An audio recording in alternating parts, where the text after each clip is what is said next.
Sa ating mga kapatid na deboto at nagmamahal sa ating Inang Maria mula sa Nuestra Señora de la Rosa de Makati at sa ating mga kapatid, mga kapwa lingkod, mga kapwa nagmamahal sa ating Inang si Maria, magandang umaga po sa inyong lahat. Magandang umaga din po, Father. Palakpakan naman natin ang ating Inang si Maria. Unang Sabado, unang araw, unang prosesyon. Napakasarap gawin ang lahat ng ito kasama ang Inang si Maria at may bonus pa kasama ang dalawang koronada mula sa Makati at koronada mula sa ating lungsod dito sa Marikina. Ang sarap pagmasdan at makasama sa prosesyon na ginawa natin kanina. Napaka-solemn, napaka-sacred.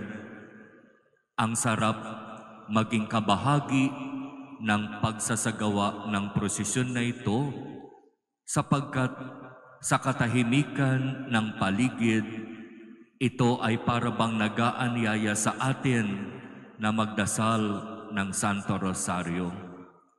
At ito ay isa sa mga ipinakiusap at hiniling ng ating ina nung siya ay mapakita doon sa Fatima, Portugal. Ipinakiusap niya sa pamamagitan ng 3 bata ang kahalagahan ng pananalangin at ng pagsasakripisyo. Ang debosyon tuwing unang Sabado ng buwan ay debosyon sa ating Inang si Maria kung saan tayo ay nag-aalay ng panalangin at sakripisyo. Kaya nga kanina, bago tayo magsimula ng prosesyon, di ba? Nagbabatian tayo, nagkukumustahan, at napakasarap tignan yung marami dito sa ating kasamang lingkod, dala-dala nila ang imahen ng mahal na Birhen ng Fatima na mayroong parabang siyol na kasakasama. At ang tanong ko sa marami, kumusta ang iyong pagdadala kay Mama Mary? Ay Father, napakadaling dalhin, hindi mabigat. Kahit bitiwan ko ng kamay, nandito pa rin siya sa aking harapan. Dala-dala ninyo ang imahen ng mahal na ina. Na parabang sa pagdadala ninyo ng imahen ng larawan ng ating Inang si Maria, kasabay nito ang pagdadala ninyo ng inyong mga kahilingan, ng inyong mga panalangin na ipinapakiusap natin sa ating Inang si Maria. Mama Mary, yung aming mga kahilingan, yung aming mga panalangin na dala-dala ngayon, tulungan mo nawa kami na ang lahat ng ito ay mailapit mo sa iyong anak na si Jesus.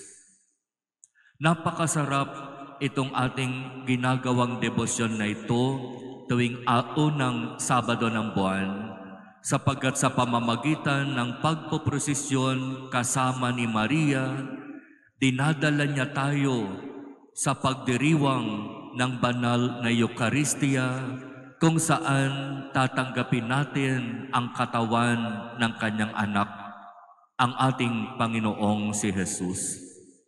Kaya nga kung ipagpapatuloy natin itong debosyon na ito, at kung aanyayahan pa natin ang ating mga kasama na makiisa sa napakabanal at sagradong gawain na ito, nakakasiguro ako na ang biyaya, ang pagpapala ng Diyos ay ibubuhos sa atin. Amen? Sabi sa Ebanghelyo, may nagdala ng mga bata kay Jesus upang hilinging ipatong niya sa mga ito ang kanyang kamay. Sa ating pagdiriwang ng banal na misa, hindi lamang mga bata ang dala-dala ninyo. Ang dala-dala ninyo ay ang imahen ng ating inang si Maria. At bago magtapos ang ebanghelyo, sinabi dito, kinalong ni Jesus ang mga bata. Ipinatong ang kanyang mga kamay sa kanila at pinagpala sila. Ibig sabihin, sa pagdadala natin at sa pakikiisa natin sa debosyon ng pagpoprosesyon, pagsasakripisyo, pagdarasal, at sa pagdadala sa imahe ni Maria, tayo rin ay kakalungin ni Jesus sa kanyang mga bisig at ipagkakaloob niya ang kanyang pagpapala. Bakit? Sapagkat mahal na mahal ni Jesus ang kanyang inang si Maria. Alam natin yon. Di ba may kwento sa Ebanghelyo ni San Juan, hindi pa dapat gumawa ng himala si Jesus, pero sa kasalan, naubusan ng alak yung ikakasal. At sa kultura ng mga Hudyo, nakakahiya iyon. Kaya si Maria ay bumulong kay Jesus. Mauubusan na sila ng alak. Bagamat sinabi ni Jesus, hindi pa ito yung oras para gumawa ako ng himala.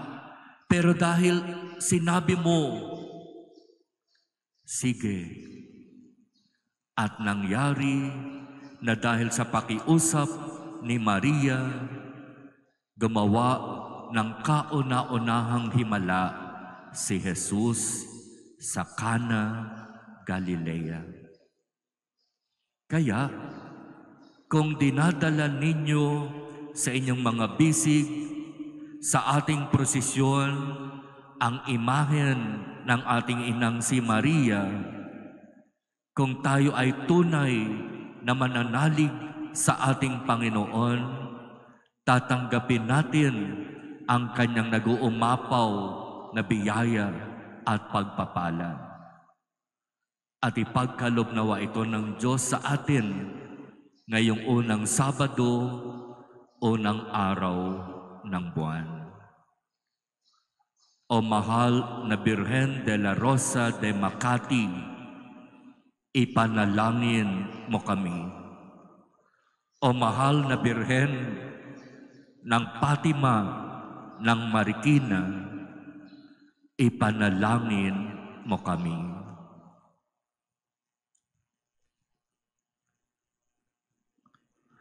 Amen.